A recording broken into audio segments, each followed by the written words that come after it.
this is Mrs. Gans. I just wanted to recap what we did in class today, analyzing the text and film versions of Chapter 1 of The Outsiders.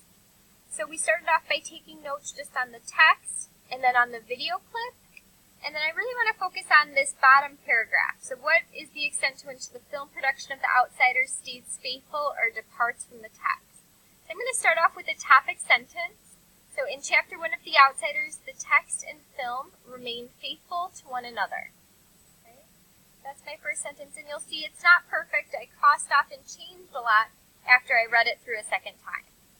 Then I'm going to have a transition going into my first similarity. So one similarity is that Coppola, just like Hinton, chooses to begin the movie with Ponyboy walking home from the theater alone.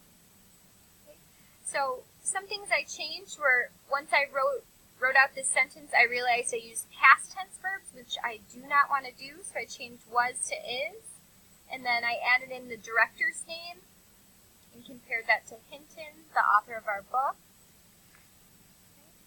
Then I used another transition, so another similarity of how the director's vision aligns with the author's vision is when the red Corvair follows Pony home and the Socs jump him.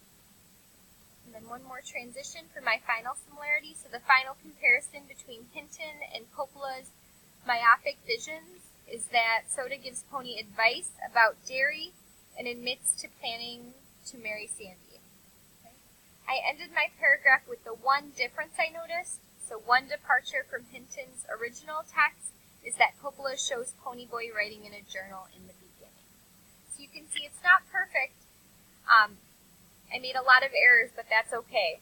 So we revised it to make it the best version that we could. Thanks for watching.